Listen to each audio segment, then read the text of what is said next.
দেশের জনগণের মধ্যে এই প্রশ্ন প্রায় শোনা যায়, আদৌ নির্বাচন হবে কিনা। এরকম একটা প্রেক্ষাপটেই ত্রয়োদশ জাতীয় নির্বাচনের রোডম্যাপ ঘোষণা করে দিয়েছে ইসি। স্বাভাবিকভাবে প্রশ্ন আসে, যথেষ্ট রকম অনিশ্চয়তার মধ্যে থাকা অবস্থায় এই রোডম্যাপ আদৌ কতটুকু প্রভাব ফেলবে। এবং আরেকটা জরুরি প্রশ্ন আমি করতে চাই, সেই প্রশ্নটারই আসলে জবাব খুঁজে পেতে চাই, সেটা হলো সরকার এই অনিশ্চয়তা দূরীকরণে কি কাজ করছে। সরকারের সিরিয়াস দায়িত্ব আছে বলে আমি মনে করি।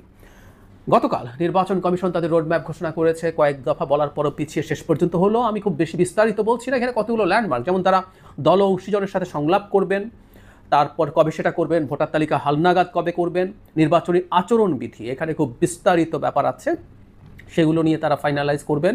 রাজনৈতিক দল নিবন্ধনের জন্য সময় দিচ্ছেন, সীমানা নির্ধারণ, পোস্টাল ভোটিং ও ব্যালট, আইন শৃঙ্খলা বিষয়ক কার্যক্রম, এরকম কতগুলো সময় দিয়ে দিয়ে তারা একটা ল্যান্ডমার্ক দিয়েছেন। এবং সব কিছু এর মধ্যে সম্পন্ন হয়ে তারপর তারা তফসিলে যাবেন মাঝামাঝি ডিসেম্বরের এরকম একটা সময়। ফলে বলা যেতে পারে দেশ নির্বাচনী, এভাবে বলি আমরা, ট্রেন চালু হয়ে গেছে, কিন্তু আসলে হয়েছে কিনা বা সেই ট্রেনে সবাই উঠছে কিনা, আমার ব্যক্তিগত ধারণা, আমি আমার অ্যানালিসিস থেকে প্রায় বলি, যারা আছে নির্বাচন করব না, এটা যদি না হয়, ওটা যদি না হয়, ইত্যাদি ইত্যাদি যে বলছে, সেটা থাকবে না শেষ পর্যন্ত, তারা নির্বাচনে আসবেন, এটা আমার অ্যাজাম্পশন, আমার অ্যানালিসিস। কিন্তু তারপরও কাগজে কলমে অন্তত এখন পর্যন্ত বেশ আশঙ্কা দেখা যাচ্ছে। অন্তত দুটো তিনটে আমরা যে দলগুলোকে সিগনিফিক্যান্ট বলবো, জামায়াতে ইসলামী, এনসিপি, ইসলামী আন্দোলন, তারা এখনও নির্বাচনী ট্রেনে উঠছে না বলে প্রতীয়মান হয়। তারা এক একজন এক এক রকম কন্ডিশন দিয়ে নির্বাচনে যাব কি যাব না করছে, এবং কোনোটাই এখন পর্যন্ত পূর্ণ হয়নি, এবং কোনোটা আদৌ পূর্ণ হবে বলে মনে হয় না, এটা মোটামুটি নিশ্চিত। বিশেষ করে বিএনপি, যারা এই মুহূর্তে সবচেয়ে বড় রাজনৈতিক দল এবং পলিটিক্সের বা নির্বাচনের সবচেয়ে বড় স্টেক হোল্ডারদের একজন, সে যদি না চায় আসলে সেটা কার্যকর করা যাবে না। এবং যে দুটো দাবি, যেমন লোয়ার হাউসের প্রপোর্শনাল রিপ্রেজেন্টেশন, এটা ইভেন এনসিপিও চায় না, এনসিপি আপার হাউসের চায়, লোয়ার হাউসের কথা বলছে জামায়াত, এবং এখন রীতিমতো গোঁ ধরেছে তারা, এটা যদি না হয় নির্বাচনে যাবে না। ইসলামী আন্দোলনও একই ধরনের কথা বলছিল। আবার এনসিপির যেটা চাওয়া, সেটা হচ্ছে একটা গণপরিষদ তৈরির মাধ্যমে নতুন সংবিধান লেখার গ্যারান্টি যদি না হয়, তাহলে তারা নির্বাচনে যাবেন না। আরও কিছু আছে, সংস্কার, বিচার, দেখা যেতে হবে, আইন শৃঙ্খলা, নানান ইস্যুজ আছে। আমি প্রায় বলি, নির্বাচন যদি তারা করতে না চান, নানা রকম বাহানা তারা আনছেন, অনেকগুলো বাহানা এখন মাঠে আছে। আমি বলছিলাম যে আসলে শেষ পর্যন্ত তারা এগুলো মেনে নির্বাচনে যাবেন, এগুলো না মানা হলেও আমি যেটা বলছি। কিন্তু আমি সরকারের রোলের কথা এই কারণে বলি, আমাদের প্রধান উপদেষ্টা বারবার একটা কথা বলছেন প্রথম থেকেই, যে দেশের ইতিহাসে শ্রেষ্ঠতম নির্বাচনটা এবার হবে। এখন প্রশ্নটা যে জায়গায়, এই যে তিনটা দলের কথা বললাম, তারা যদি নির্বাচন না করেন, তাহলে খুব সিরিয়াস একটা ক্রাইসিস তৈরি হয়। সেটা হচ্ছে তখন মাঠে বিএনপি এবং তার সাথে অ্যালাইন্ড রাজনৈতিক দল ছাড়া আর কেউ থাকে না, তাহলে বিরোধী দল কে হবে? জাতীয় পার্টি আছে খানিকটা, সেটার মধ্যেও সমস্যা দেখছি আমরা, সেটা দুভাগ হয়ে গেছে, বা জাতীয় পার্টি ইটসেলফকে নিষিদ্ধ করার আলাপ এই দলগুলোই আনবে, আমি বহুবার বলছি। কারণ জাতীয় পার্টিকে যদি এলিমিনেট করে দেওয়া যায় রাজনীতির মাঠ থেকে, তাহলে আওয়ামী লীগও নাই, জাতীয় পার্টিও নাই, তারা একচ্ছত্র ক্ষমতা পেয়ে যায়, তারা নির্বাচনে যাব না এটা বলে ঠ্যাক দিয়ে দেওয়াটা তাদের জন্য সহজ হয়।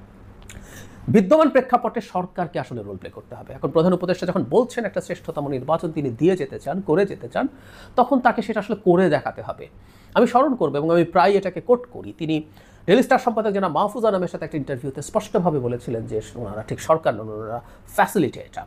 এবং এটা সত্য যে এই সরকারটা কোনো স্পেসিফিক দলের না। আমরা এই সরকারের মধ্যে অন্তত কারো কোনো উপদেষ্টার কারো প্রতি কিছু বায়াসের কথা আলাপ করতে পারি, স্বয়ং প্রধান উপদেষ্টার বায়াস নিয়েও আমার মন্তব্য আছে, বলেছি।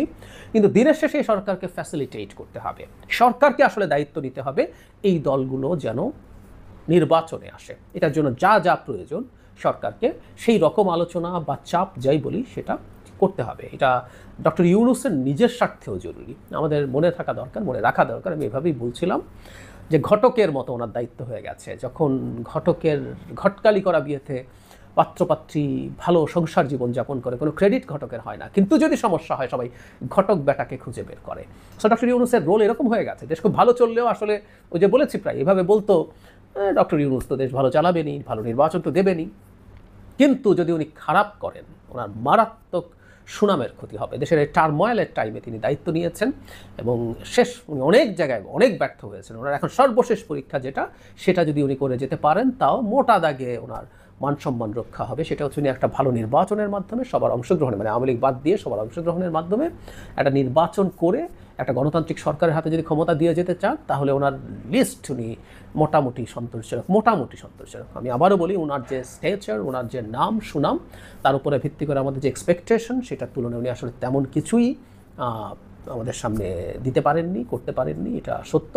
কিন্তু এটুকুও করে যেতে, ইটস দ্য বেয়ার মিনিমাম। এটা না হলে কিন্তু শুধু ওনার সুনামের প্রশ্ন না, আমাদের দেশ একটা ডিজাস্টারের মধ্যে ঢুকে যাবে। এই নির্বাচন নিয়ে যদি অনিশ্চয়তা তৈরি হয়, ফেব্রুয়ারিতে যদি একটা ভালো নির্বাচন না হয় এবং তার মাধ্যমে একটা গণতান্ত্রিক সরকারের হাতে যদি ক্ষমতা হস্তান্তরিত না হয়, তাহলে আসলে ডিজাস্টার হবে। সুতরাং সরকারকেও খুব সিরিয়াস দায়িত্ব নিতে হবে ফ্যাসিলিটেটরের ভূমিকায়, যাতে সবগুলো দল, শেখ হাসিনার বিরুদ্ধে লড়াই করা সবগুলো দল নির্বাচনে আসে।